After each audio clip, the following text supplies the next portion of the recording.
Karibuni sana wenye wako pande za YouTube. Nataka tuongelele jinsi ya kutengeneza CV. Kidogo my lighting ni kama iko proper but naona nimejaribu kuitengeneza. If you are here na wewe ni mgeni, you can always come here anytime we have a talk about jobs and such thing and such things. You can always come here live. We talk about it. Then you ask questions. Realize that many people do not know how to write CVs for jobs abroad. So it has been my commitment to guide people on how to get these jobs. So if you are new here, you can always subscribe. Make sure that the notification bell is turned on so that whenever I post a video, you'll be among the first people to see it. It becomes easier that way. So welcome guys for another session, which is interactive. We are both live in TikTok and YouTube. So you can ask questions both sides.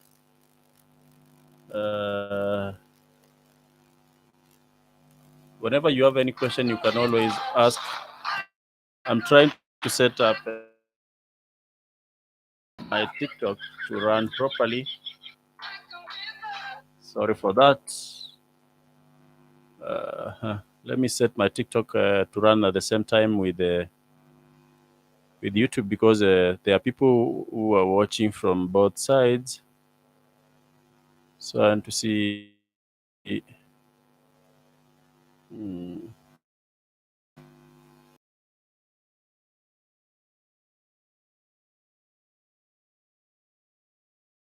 I'll be able to edit.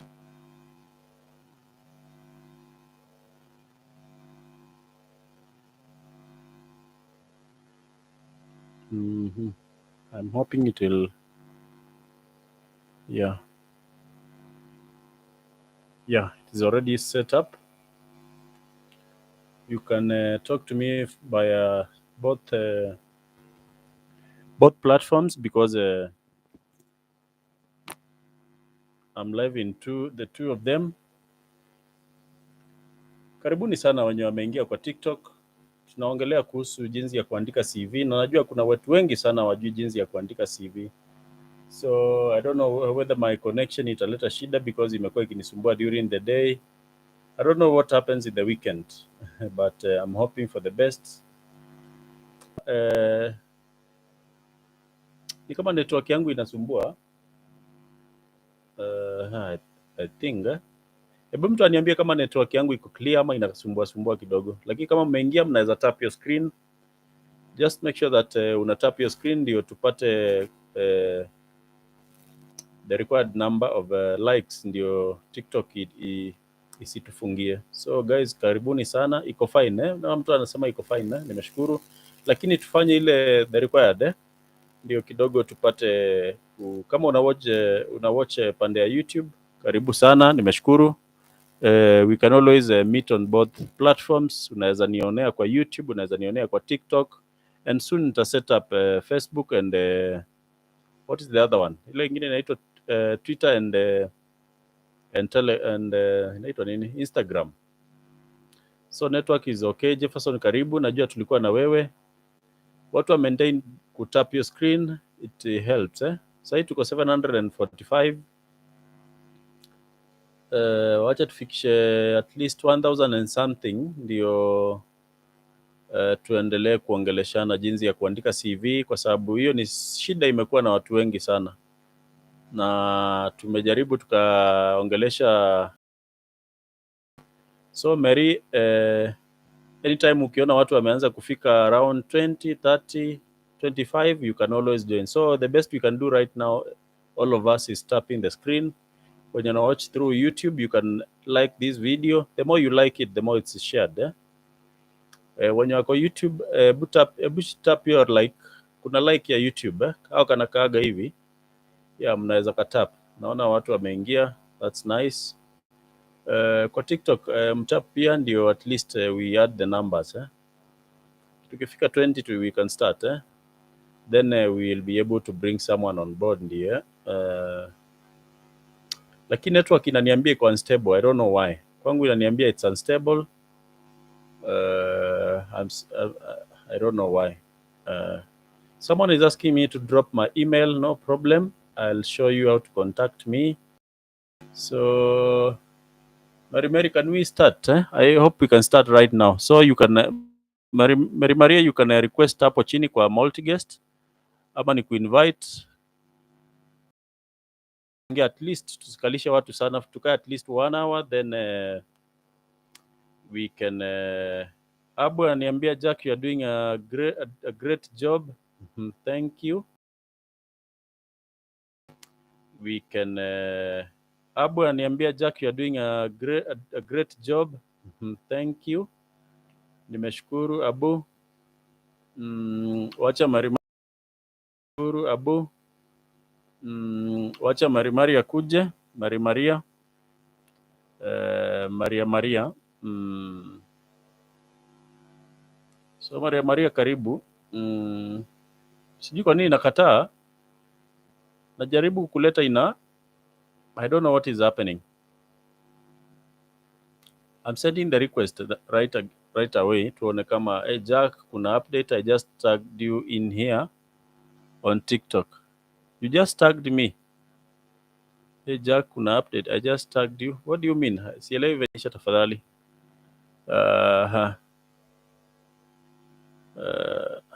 Valentine, just stick around. Don't worry about that. I know something is happening with the network. I'll see what to do about it. Saa hii tu. Thank you wenye wameingia. Wacha tuone kama network itastabilize. Karibu sana Mary.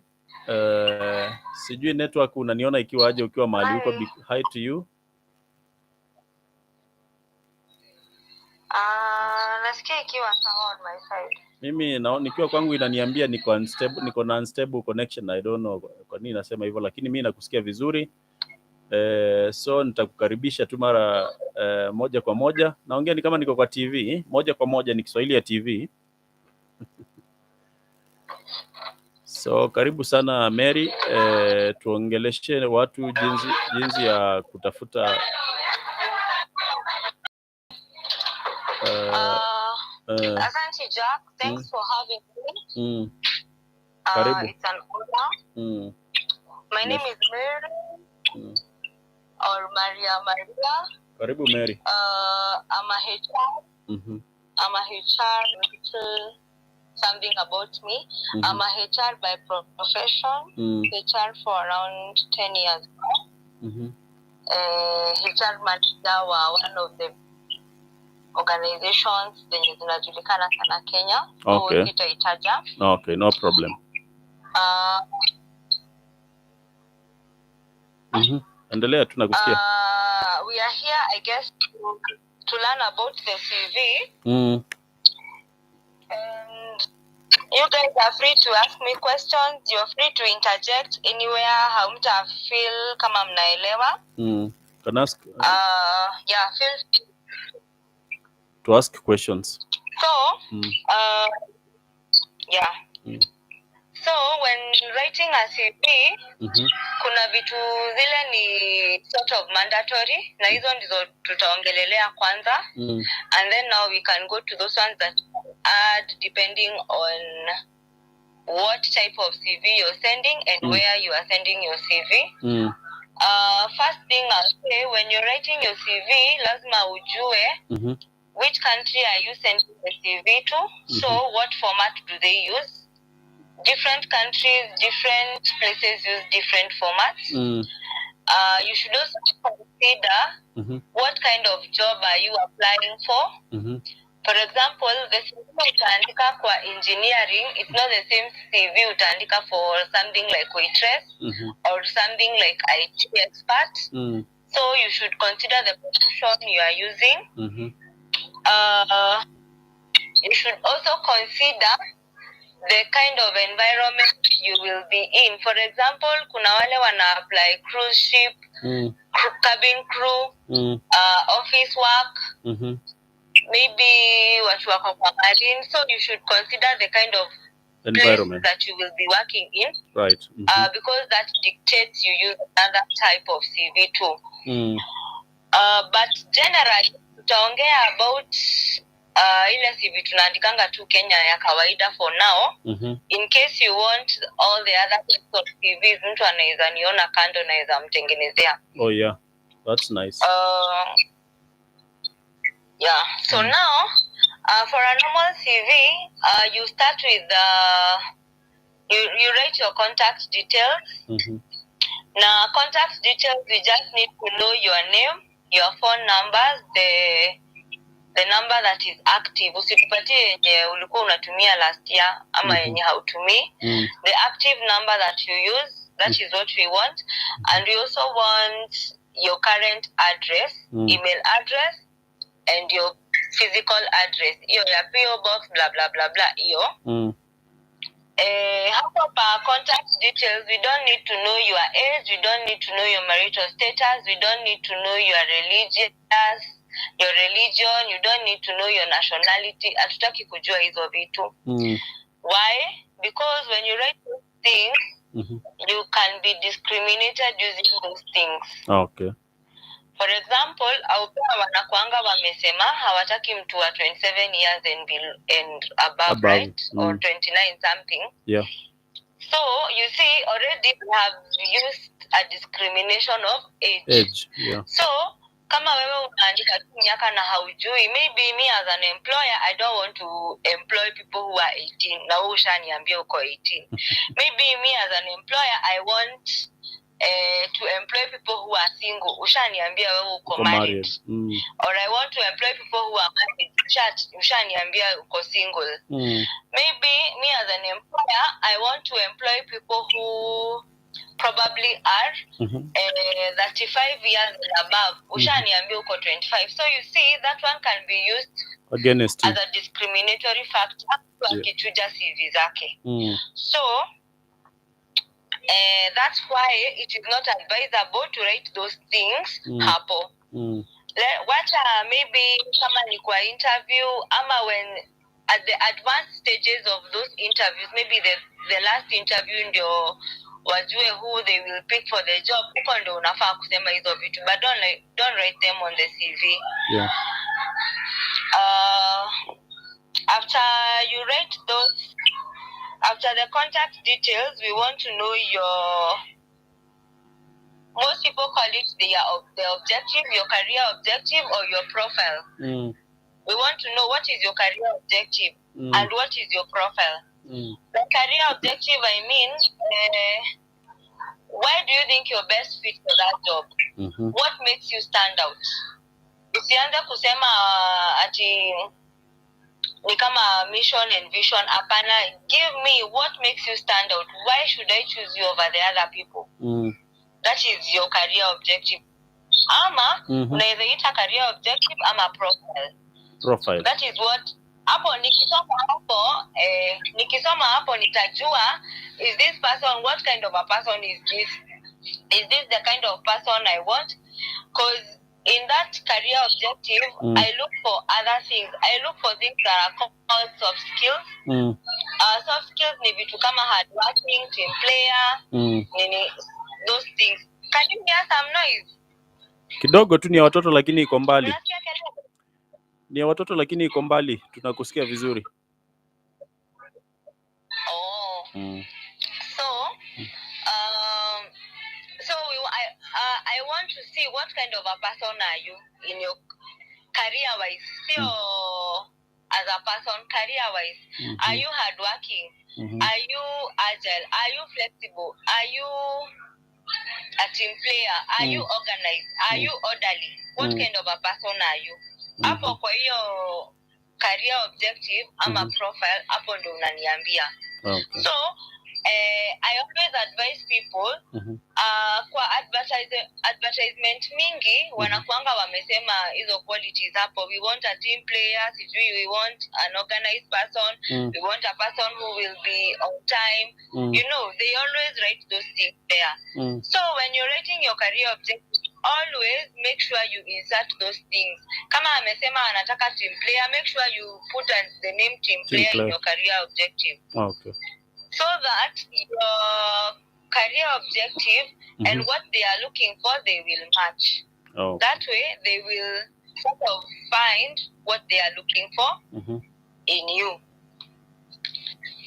After career objective, we will go to something called professional background. Professional background, we want to know what relevant experience do you have. So for example, unataka kuapply job ya waitress na ulikuwa engineer mahali, usiandike hiyo ya engineer, andika ya waitress. Okay. Kama unataka kuapply for example accountant, na umewahi kuwa masonry mahali, usiandike hiyo ya masonry. Okay. Andika hiyo ya accountant. We want the relevant experience. Hiyo iko relevant. Even if you have done a million things, right? Hata kama ni moja tu umefanya yenye inaambatana na hiyo job unafanya, andika hiyo. Write that one. Okay. Yeah, because when you write all the others, we see you as a confused person. Like ni kama haujui ni nini unataka in life. Unaona? Na maybe wewe you know what you want in life, but life has only given you those opportunities. You see, it is si kupenda kwako, ulienda mjengo, then ukakuwa business woman, business lady, then ukaenda office ukakuwa admin, then ukatoka huko ukaenda, you know.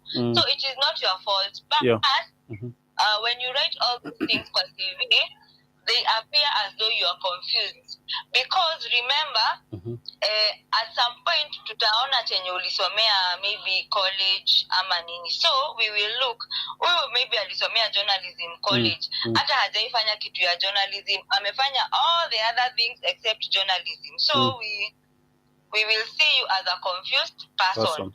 And CV, for your information, inakuanga your first impression to people, to your employer. Na hiyo first impression ndio inalastingi, hata kama utaandikwa, hiyo ndio inalastingi to the end. So make it as pleasant as possible. So hapo kwa professional unaandika zile vitu ziko relevant to what you are applying. And kama umevolunteer in that line ama umewahi fanya charity work in that line, maybe unataka kuwa waitress na umewahi fanya charity, umewahi kuwa waitress mahali for free, that is the best opportunity to write it, because unaonekananga ukiwa more focus. Yani wewe focus yako sio pesa, you are result oriented or goal oriented. That is what comes out. Okay.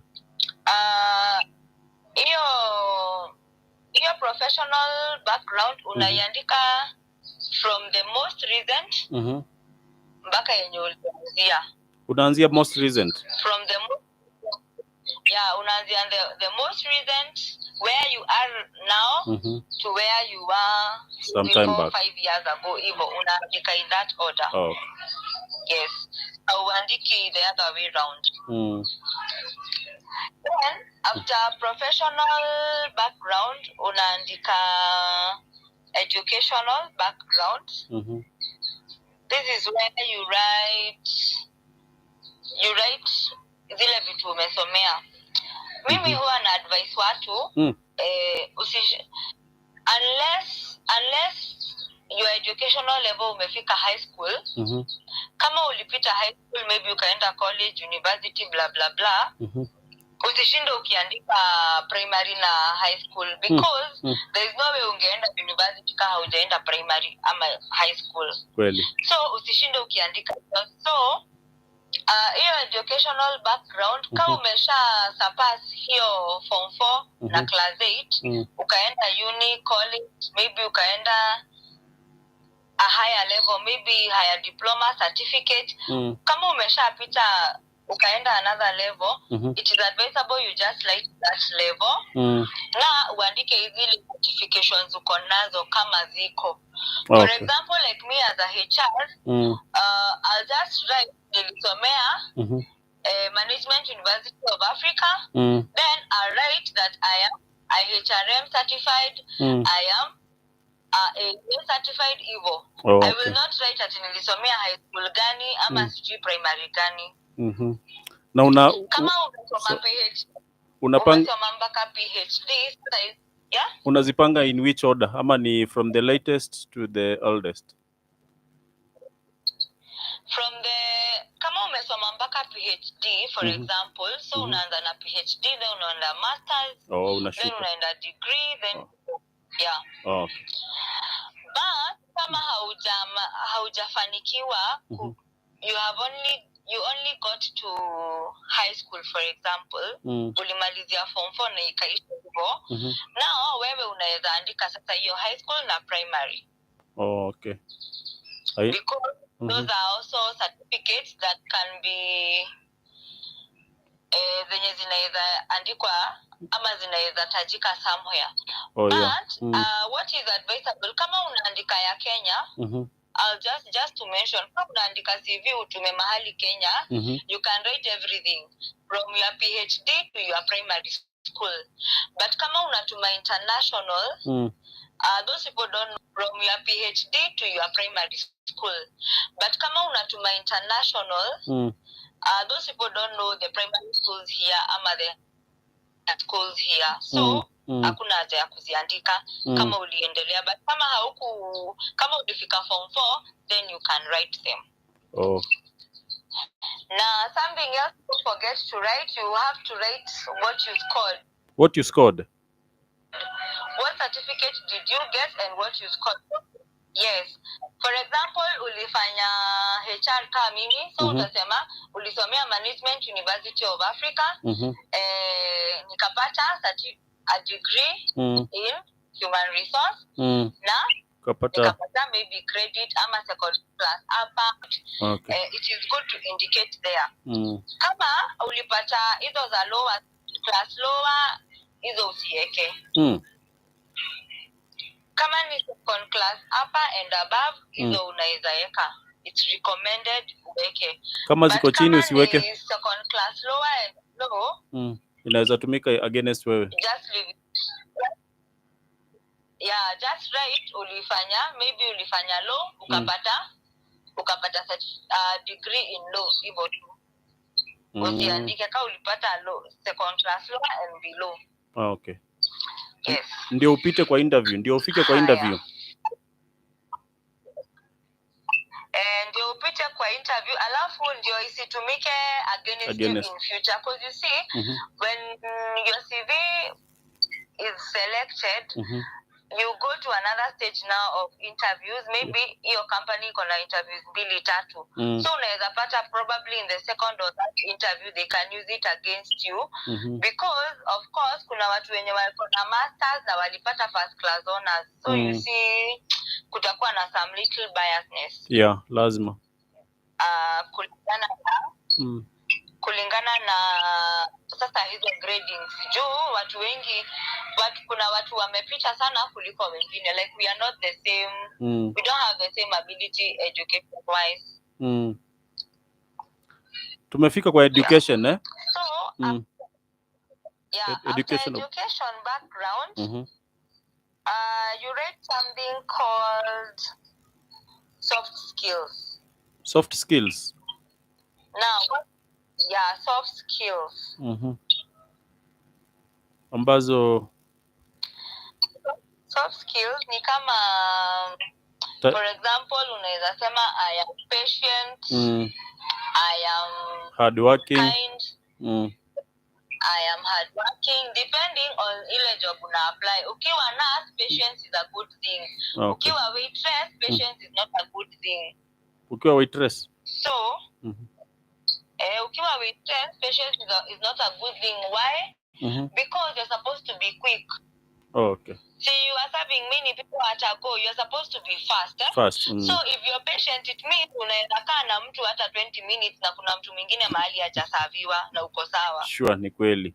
So zile soft skills zinafaa kuwa ziko related na ile kazi una apply, because employers, do they read? Because I thought huwa waangalie soft skills zenye umeandika.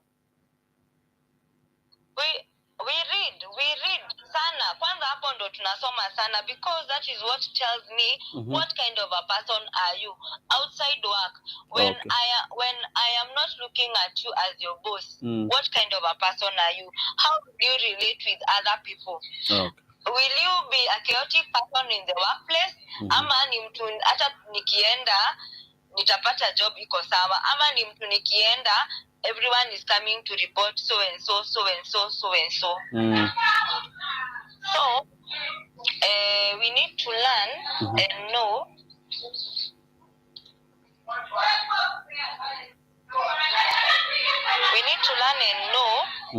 the kind of jobs that are there.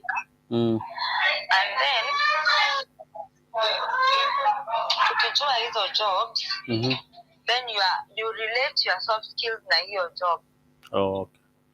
Kama for example, most of the times wanaandikanga hizo attributes pia kwa hiyo advertisement wanaandikanga we want a patient person, we want a kind-hearted, we want a hardworking, a team player, wanaandikanga. So make sure ile soft skill unaandika hapo pia inaandamana na hiyo kind of job you are applying. So for example, I'll give you another example. Yes. I wanted to ask, so ni important mtu akitaka kuapply job unasoma ile job advertisement inataka nini pale ndani ndio ujue the kind of soft skills, the kind of experience utaweka, the kind of educational background utaweka, because some educational backgrounds inaweza kuwa they are so irrelevant to the job yenye una apply for. Yes, exactly. Lazima ukuwe umeisoma vizuri. And I will tell you, some employers like me, when I'm doing an advertisement, I'll not put like those soft skills in black and white. Sitakwambia I want a team player. Nitaiweka hapo kwa duties, niweke somewhere intertwined. It is you to decipher that I want a team player. You see? Because we realize most people don't read those advertisements. Wao wanasomanga tu hapo tunataka housekeeper, salary ni this much, deadline ya kuapply ni this date. That's all people read. Yeah. So napata zile vitu naandika hapo aziambatani na hiyo hiyo nini. Something else, by the way, nimesahau kumention, kwa hiyo professional background, it is good to write exactly what you did. Kama wewe ulikuwa waitress, list your duties. What did you do as a waitress? I was serving drinks, I was wiping tables, nilikuwa napanga guests. As in, what did you do exactly? Usiseme tu I was a waitress from this year to this year. Hiyo inaingia kwa? That is not, hiyo haiko kwa soft skills. Kwa professional. Professional hapo juu. Hiyo iko kwa professional. Unasema maybe I am a HR, I have been a HR from this year to this year. I am working here. For example, I am working at Jackson's company. And then these are the things. These are the list. So you list the things that you have been doing. Yeah. What are your duties at Jackson company? Okay. Unazi list. And you do that for every position you put there. Every position unaandika hivyo. You put them like job responsibilities ama their achievements. Utaziput kama like responsibilities like what ama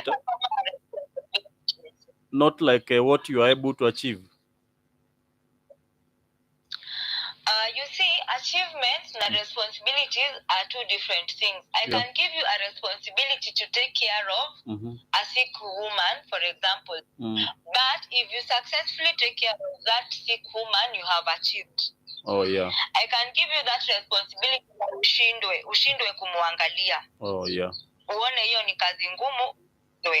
Yeah. So, it is your responsibility to look after that lady who is sick, but it is an achievement if your employer is happy with how you took care of that lady who was sick. Okay. That's the difference. Okay. Tusipoteze watu kwa sababu watu watapotea. Wacha tuwapeleke. Ulikuwa umefika kwa soft skills?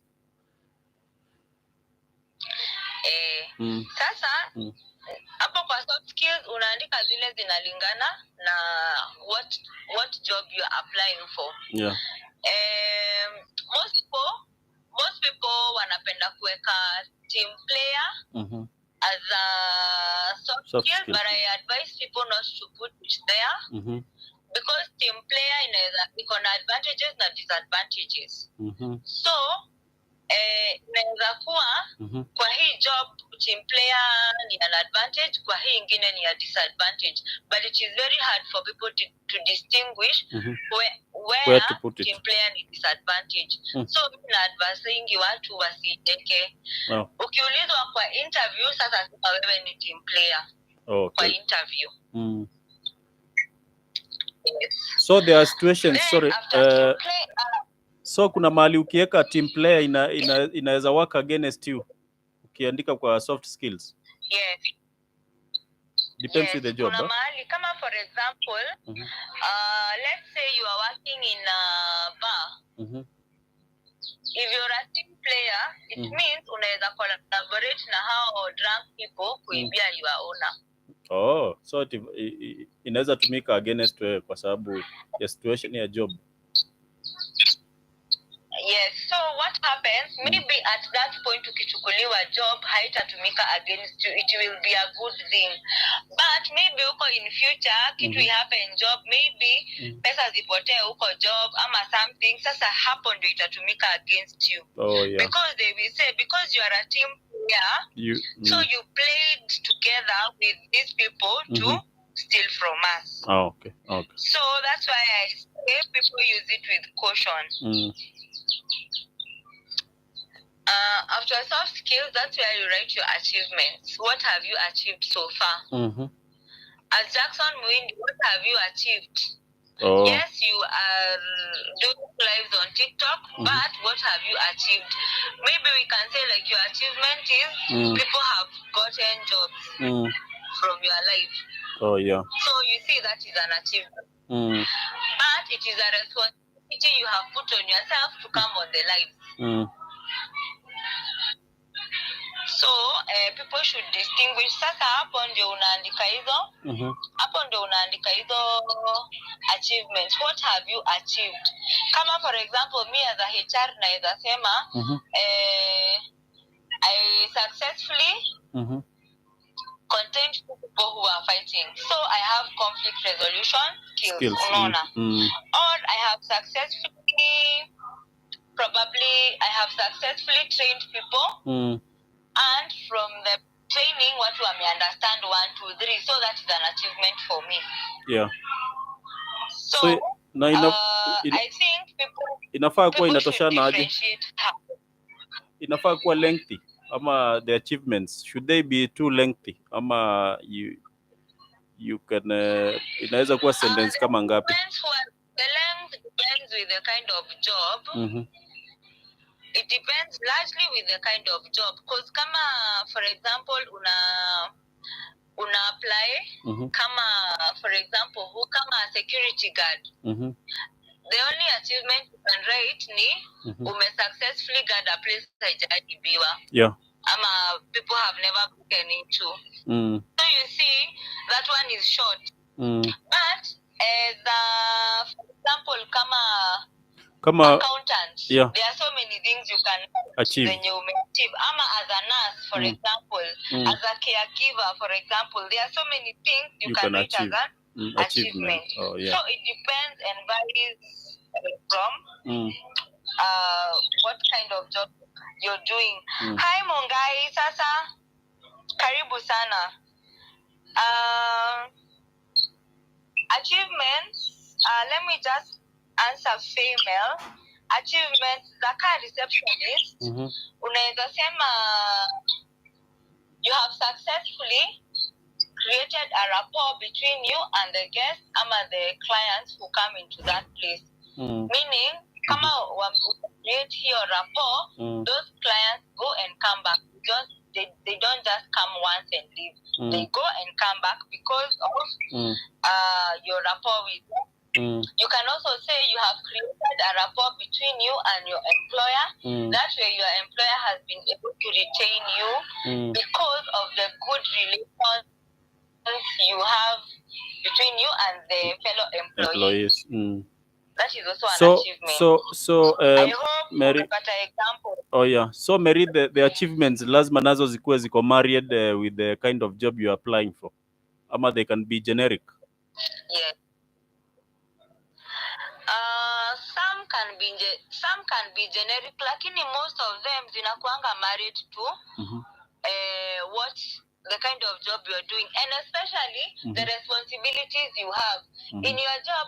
Mtu anapatiangwa job description, so hizo achievement zinakuanga married largely to hizo job description yako. Okay. So maybe ulipewa task ya to make sure for example, as an accountant, you have been given a job to make sure that maybe the payroll is always done by 30th. Na wewe unaifanyanga by 25th. That is an achievement for you. Oh, okay. Yeah. I hope there is a clear distinction. Tumeelewa. The achievement. After the achievements, sasa hapo ndio unaekanga vitu kama hobbies and interests. That is where they lie. Na kwa hobbies and interests, kama wewe ni mtu wa uko kwa cruise ship, you are allowed to say you love traveling. Kama wewe ni caregiver, you are not allowed to say you love traveling. It depends. Depends on the kind of job. Those are hobbies. Yes. Kama wewe hizo hobbies, those hobbies should be married sana na soft skills zako. Kama for example, wewe ni caregiver, hobbies zako zinafaa kukua probably making friends, kitu kama hiyo, because you want the employer to see that you can easily make friends with the people you are taking care of. Kama wewe ni nanny, for example, your hobbies can be, for example, tutoring children, tutoring kids, because you want your employer to see that apart from bathing them and maybe dressing them and feeding them, you can add some knowledge to them. Okay. So, hizo hobbies, be very careful ukiziweka. Mimi naonanga in most of the CVs I have seen, watu wanaandikanga traveling, making new friends, reading novels and listening to music. Hiyo ndio inakuanga cliche. Na kila imezoewa. Ukimuuliza ni novel gani amesoma hajui, hata hana. Yeah, ni kuandika tu. Ukimuuliza ni music gani anapenda hajui, hata anakuambia I listen sometimes to music, to secular music, sometimes I listen to gospel, hata hajui types of music. So you see, hiyo inakuangushanga flat. So it is good to write something. Hata heri useme, hata heri uandike tu hobby moja na inaambatana na kenye unafanya. It will add you more marks than putting 5 na hakuna kitu inaambatana na kenye unafanya ama what you are applying for. So Mary, let me ask you a question before. Wacha nikuulize swali kabla tuendelee. Hapo kwa hobbies, are you see with the current trends, are you seeing a change of hobbies zenye watu wanaandika, ama watu wanaandika zile za 90s tu, hizo za playing soccer, listening to music, because tuko century gani, 21st ama 21st century, there should be a shift in the kind of hobbies people are having, kwa sababu playing football used to be a hobby of the 90s. I don't know whether you are seeing a changes in the CVs zenye watu wanaandika.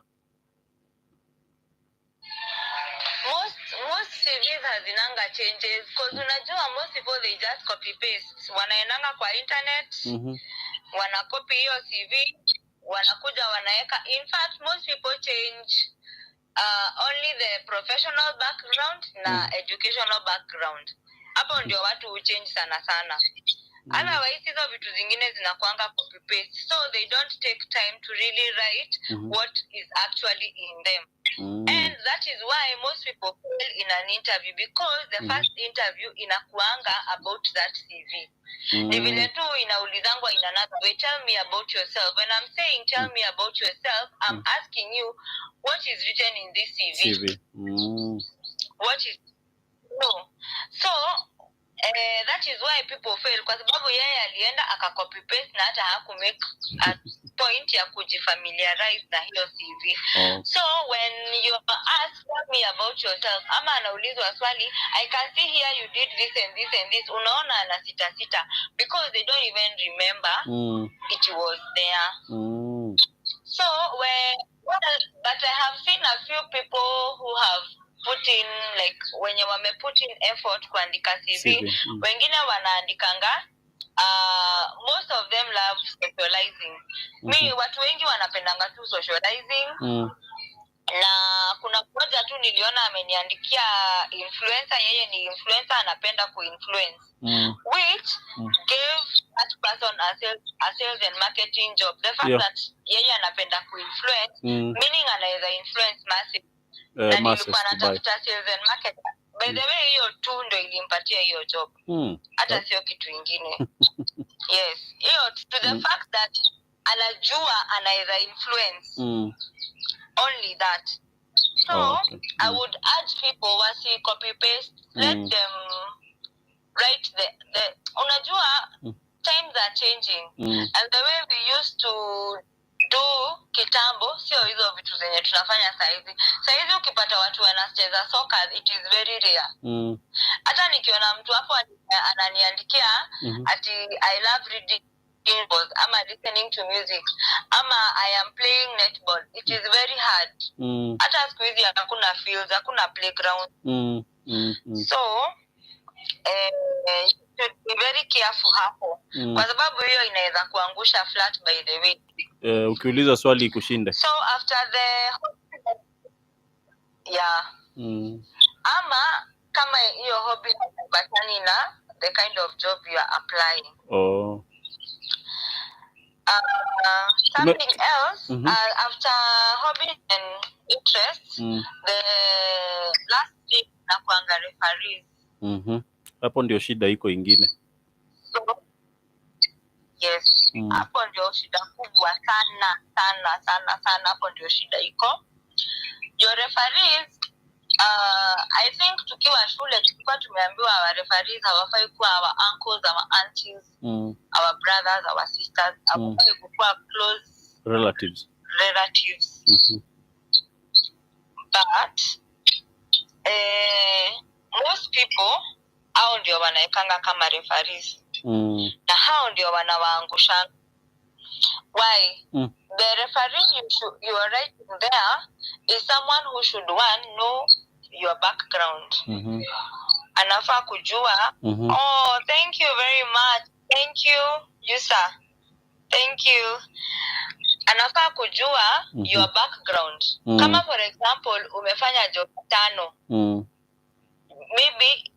Maybe in a span of 10 years you have been a receptionist, you have been a caterer, you have been a waitress, you have been a masonry, hivyo. Umekuwa hizo vitu, anafaa kujua hizo vitu zote. Cause anaweza contactiwa kuulizwa about any of those positions. So anafaa kuwa anajua na anakujua vizuri. Second, anafaa kuwa mtu mwenye ataongea vitu zenye ni positive about you. Sio mtu mwenye ako 50-50, mwenye hajui ama mwenye anaweza ongea vitu mbaya kukuhusu. Mtu mwenye anajua exactly what to say. Like for example, I'll call some and for your information, we call those people you call referees, we call them. We want to do a due diligence about you, so we call them. And when we call them, unapatanga kuna mtu unamcallingi, hi, how are you? I'm calling you about Jackson Muindi. I wanted to know about such and such a position. Anakuuliza, who is Jackson Muindi? So now unajua hiyo inaisha tu hivyo. Haya, ama unacall mwingine unamwambia, good morning, I want is this so and so? Yes, I wanted to ask about Jackson. If you could tell me about his receptionist role in your company. Maybe ulisema yeye ni wa company yako, ulifanya kazi kwa company yake. Anakuambia, Jackson, I have never had an employee called Jackson.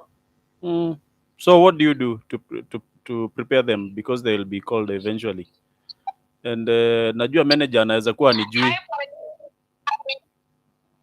Hi Pauline, how are you? Karibu sana. What I would tell people is if you're rating a referee, one, make sure huyo ni mtu mwenye mko on the right pages na yeye, hata kama ni employer wako. Okay. Make sure ni employer mwenye hamukuachana na fight, hakukufuta, hakuwa anashinda akiona makosa yako. Make sure ni mtu mwenye mlikuwa on the right footing na yeye. Okay. Secondly, make sure ni mtu mwenye hana wivu. So you can rate your friend na yeye. Okay. Secondly, make sure ni mtu mwenye hana wivu. So you can rate your friend as a referee. Asikie umeitiwa job ya 20 million shillings. Aanze kukuchomea. Ama asikie unaitiwa job ya 100k. Aanze kukuchomea juu yeye ako na job ya 18k. So good uandike ule mtu mwenye hana, they cannot be jealous of you, they want the best for you. Okay. Watu. Okay. Thirdly, you should rate a person mwenye ako available to be called anytime during hiyo period unatafuta job. Huyo mtu ako available to be called anytime, kwa sababu unaweza call watu wengine wakuwe hawako available, and that one disqualifies people. Because I cannot employ someone mwenye sijui background check yake, na ule mwenye anafaa kunipea background check hayuko. Okay. Mary, najua tunapita comments za watu. Wacha tusome. Kuna comment nimeona hapo juu na imekimbia imenipita. I wanted to read it, so let me check. Imeulizwa na Fei. Fei aliuliza, Mary, please tell me about ukiulizwa tell me about yourself. Is it necessary you mention your age and nationality? Ama it depends with the kind of job? No, it is not necessary to mention your age and your nationality at any point of that interview, unless you're asked how old are you. Okay. That is the only time you can say I am X number of years. Unless someone asks you from which country were you born, from which country are you, that's the only time you can mention about nationality. Otherwise, it's not advisable to talk about them when you're telling people about yourself. In fact, when you're telling people about yourself for interview, you tell them about what kind of jobs have you done that are related to that job you are being interviewed for. Okay. And what are your achievements. Okay. That is what you tell people about yourself. But thanks, Eve. Asante sana. But Mary, wewe kama HR specialist, what do you hear wakati you are interviewing people? What do most people say? Because I know that is where most people blunder. Because ukiulizwa watu wengi, when they ask about tell us about yourself, I know most people blunder at that point. Yes, very many people blunder because they tell me my name is Maria, I am X number of years old, I am married, I am single, I am engaged, I go to this place, I live here. They don't really tell me what I want to hear. All those details ziko hapo kwa CV naziona. I know you are called Maria. I know you are Kenyan and all that. But I want when I am asking, tell me about yourself, I want to know in relation to this job. In relation to this position I am interviewing you. What can you say? Nini itakulinganisha? Like how can you compare yourself to this position I am employing you or I am interviewing you for? So I expect to hear something like when I ask you to tell me about yourself, I am a HR. I have been a HR for this number of years. In my tenure as a HR, these are the things I have done. These are the achievements I have achieved. That is what I expect to hear. And then stories are wapi kwenyu nini. That one is not necessary. Then Mary, can you add wacha Mary ni kuinterject kidogo nikuulize. Kwa at that point can you say nikiandikwa kwa hii company, this is what if I get employed in this company, this is what I'm going to deliver, or this is what I'm going to bring to the company. Can you say something of that sort tell me about yourself? Thanks for the gift as Eve. Thank you very much. No. Mm. Thanks, Eve. You at that point you cannot say such a thing. Mm-hmm. Such a thing comes when you ask what makes you the best for this place, for this position. Okay. What makes you the best fit? Sasa hapo ndio unasema what makes you the best fit. What you're saying comes in there. Okay. Yes. So hapo kwa referees, tulikuwa kwa referees. So referees, you write. Gatmalik, thank you. Ensure that the people you write. One moment, Mary, wacha niongeleshe watu dakika moja. Najua kuna watu wengi sana wameingia hapa na mnaona tuko na mgeni mwenye anaitwa Mary.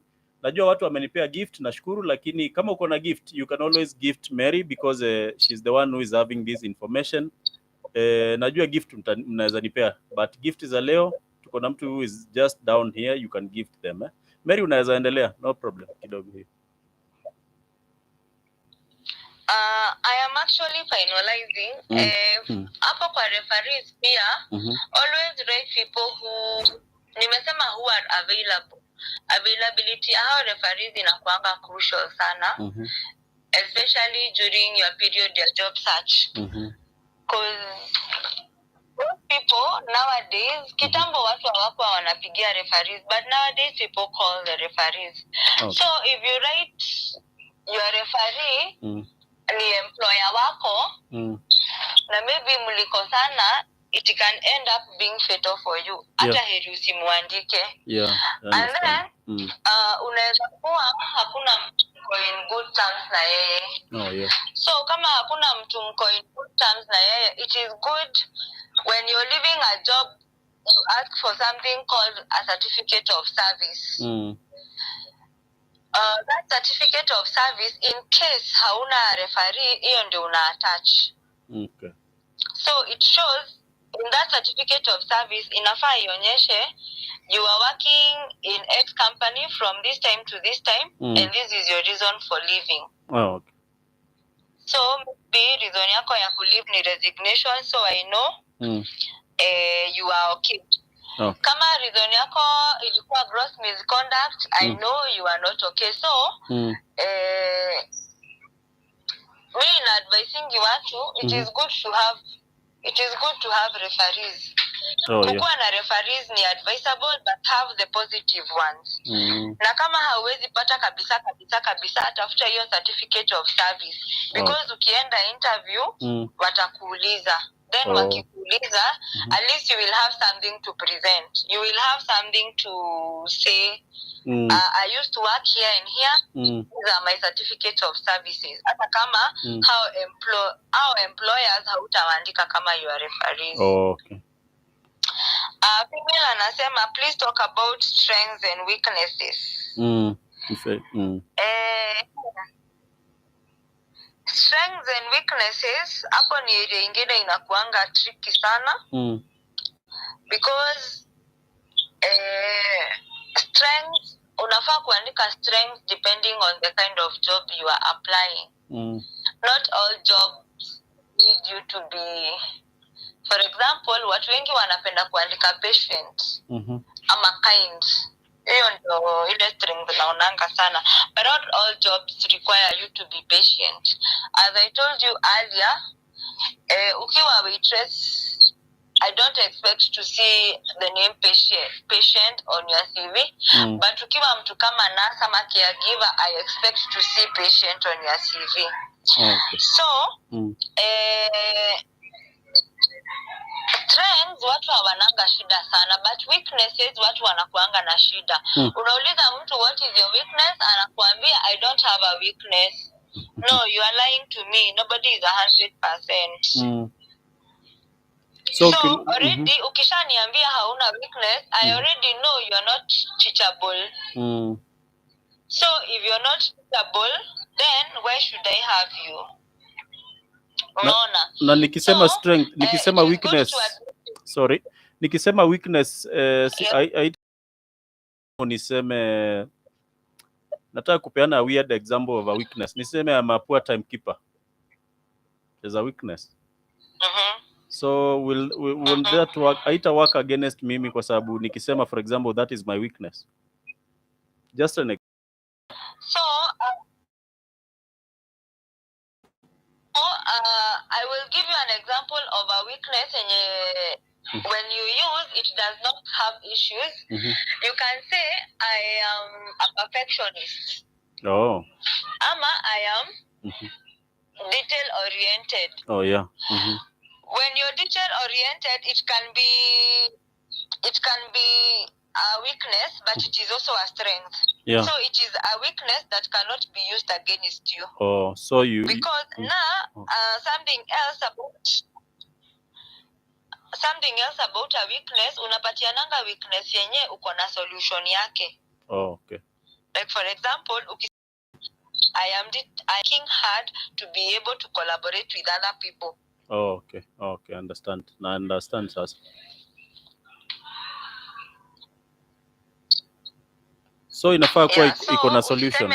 Usiseme zile vitu zenye hazina solution. Oh yeah. And then sorry Mary, the weakness inafaa kuwa ni kama weakness inakaa kama strength, eh? It should not be a weakness of a weakness. It should be a weakness which looks like a strength. It should not be your personal weakness. I think where people get it wrong, ukiambiwa weakness, unapatiananga your personal weakness. You are supposed to give a weakness in regard to the job place. Oh. Si personal weakness yako. Unafaa kupatiana weakness, it refers to your job. So, kama hata strength, unafaa kupatiana hiyo strength in regard to your job. To the job. Oh, nimekuelewa. Yes. So it is good to differentiate between the two. Usipatiane your personal strength. Lakini strength hainanga shida sana cause your strength, your personal strength unaweza convert ikue strength ya job. Okay. Lakini mara mingi personal weakness hauwezi convert ikue weakness ya job. Oh yeah. So so every time So Mary, najua tulikuwa tumepangana na wewe tufanya at least at most 1 hour na naona ni kama tumekaribia. So najua umemaliza structure ya CV ya Kenyan CV. Na najua uko na structures zingine za other countries na umesema watu wenye wanataka kufunzwa jinsi ya CV watabidi wakufuate. But najua unaweza gusia tu kidogo differences za CV zetu na za nje kwa sababu watu wengi sana wenye wanasikiza hapa wamekuwa wakiapply for jobs wakitumia CV zile zetu za Kenya, so wanapata rejections. I think what we can do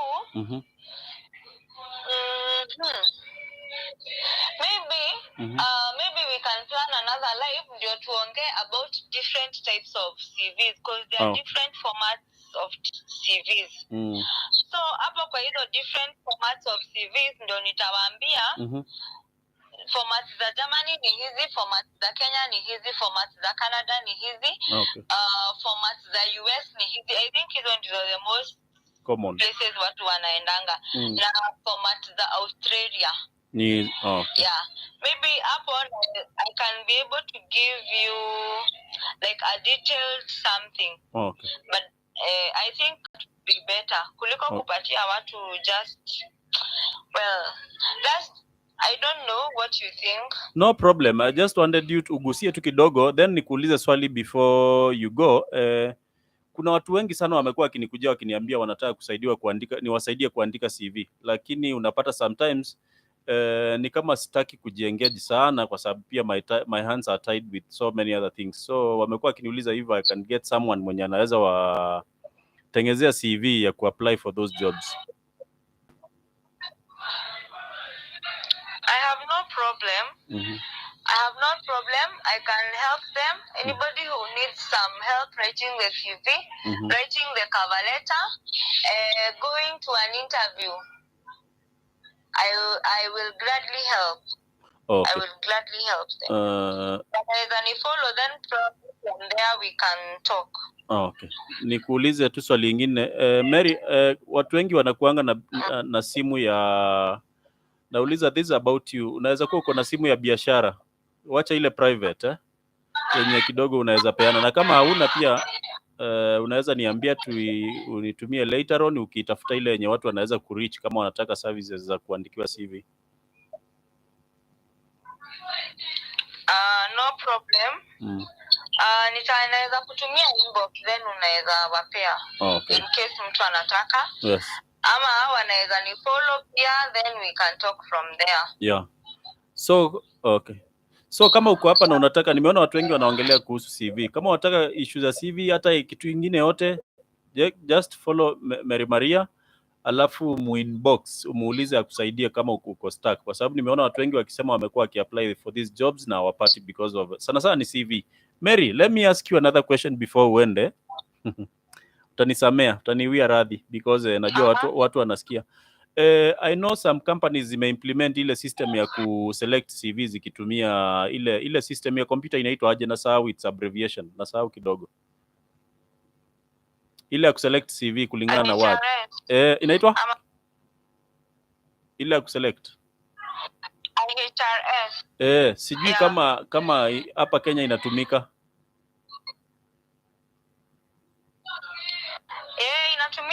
Inatumika in some companies, kama for example UN, hizo ma NGOs, international companies. Even in my company, I have already fixed that it can filter the types of CVs I want. So,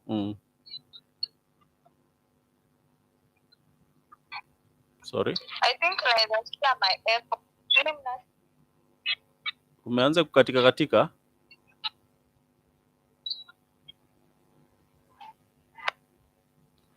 Okay. Can you hear me now? Nakusikia vizuri, endelea. Also, in some companies, inatumika mostly international companies, na hizi companies NGOs, na hizi companies for lack of a better word, high standard. Zinatumia hiyo. Wanatumia sana hiyo, but hizi zingine tu za kawaida bado hawajatumia, hawatumii. Like we ukipata applicants 5,000, how do you select your CVs? Mimi nakuanga na filter on my selection criteria. Okay. Una filter. Kama nataka for example the 5,000 CVs nipate 500, hizo ndizo nitapata. Kuna filters nimeweka. So for example, kama kuna mtu kama nataka for example waitress, ninaweza ambia hiyo kwa everybody mwenye ameandika na patient mahali ikifikia. Yeah. So ina filter. Yeah. Okay. Nakuelewa. So inatumika hata kama inatumika kidogo, inatumika kama itatumika kama filter. Okay. Na kuna kitu kingine imebaki yenye ungetaka kusema, ndio tusikae sana kwa sababu tulikuwa tumesema 1 hour nikiwa na wewe na nataka kukuachilia uende, ndio tusikuweke sana. Tunataka kusema yenye imebaki. I don't know. I think yes, we can start maybe naweza plan next Saturday, naweza kuja niambie watu niko kwa matatu. Na pia tuongelelee maybe baleta. Tuongelelee? Now people will cover letter. Okay, cover letter, yeah. Yeah, so that people can do things wakiwa na knowledge, wasifanye tu just because. Yeah. Nakupata. Tuta plan next weekend next Saturday sana sana, alafu tukuje tuelezee watu. Naona umepeana namba. Yeah. So sijui kama naweza verbalize kwa sababu kunaweza kuwa kuna watu wanasikiza bila kuangalia comments. So it's 0726911089 Kama unaitaka hiyo namba, ndio hii imewekwa kwa screen, kwa screen. Anytime unamhitaji Mary Maria akusaidie, mtaweza ongeleshana, mfanye agreement venye mtasaidiana kuandika CV na maybe kuandika cover letter. So Mary Maria, nimeshukuru sana kwamba umekuja live. Tumekuwa tukiplan kutoka asubuhi. I know you had a busy day today, we couldn't do it at 2 and at 12 na tukaagree tutaifanya jioni, which is still very okay. So thank you very much Maria. It's always a pleasure when I host people wenye wanajua one or two things which I don't know. It's my pleasure to host them, waeleze watu how to do them. So Maria, thanks for the gifters. Kama kuna mtu anaweza, kuna gift imebaki, Maria ndio huyo. Nimeshukuru kwa wenye wamenipea gift, lakini nimeomba leo watu wapatie Maria, na unaweza enda kumgift pia kwa page yake. So Mary, kuna mtu ameuliza namba tena hapo. 0722 911 089. Nitarudia kwa sababu ni kama usikiki vizuri. 0726 911 089. Kama umeipata ndio hiyo namba, na unaweza scroll kwa comments. And on next weekend tutajaribu tukuje at least kama ni jioni saa 8 hivi ama from 12 but it's always recorded. Kama unataka kuona what we discussed, kama umepitwa kidogo, you can always go to my YouTube channel. It's always upate inakusaidia. So Maria, tunaweza malizia hapo. Yeah, hakuna shida. So thank you very much. Tutaongeleshana. Thanks for having me. Okay, thank you too. Unakatika kidogo, lakini nimesikia chenye umesema. Nimeona umeniandikia. Thank you too. And we can always talk kwa DM anything, if anything arises. Okay. Okay. So unaweza jipull down ndio niambie watu kwa heri, tufunge na tuende tukafanye shughuli nyingine. It's already 7:12.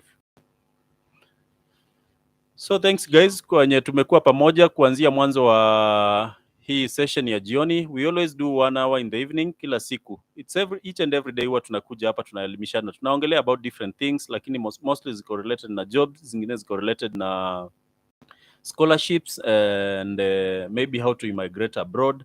Na kama kitu hatujui, huwa tunaleta guest, tunakuja anatudissectia those issues the same way umesikia Mary amekuja pia ametufafanulia. You can always follow her, na naona kwa screen saa hii hapo kwa comments, tap yeye alafu ende umfollow because hawa ndio watu, ukikosa kitu ukiwa stuck unaweza muuliza pale kwa comment ya video yake, ama umuulize kwa inaitwa ni DM. So nimeshukuru sana kwa watu wenye wamenifuata. Muende pale YouTube, jina langu ni Jackson Muindi kwa YouTube. Na kama itakuwa ngumu sana wewe kushika jina langu, just tap on my bio hii ya TikTok, alafu pale chini utaona kitu kanakaa kama tab ya YouTube. Utaenda pale alafu you'll be able to peruse through, you see these recordings kama uko stuck. So naona pia kuna watu walikuwa na watch through YouTube. Nimeshukuru sana. You can always come back here. Ukitoka kabla utoke kwa hiyo video, make sure that umetap like. Kama umetap like ndio ikue inaonekana kwa wingi. So thank you guys, tukue na jioni njema, na nitawaomba hasa muanze ku live at your own pleasure. Utaweza enda YouTube uangalie. So tuko 29 kwa TikTok, watu waanze ku drop wakienda either kwa TikTok, kwa YouTube uangalie what was discussed maybe yesterday while you are not here. So thank you guys, na mkuwe na jioni njema.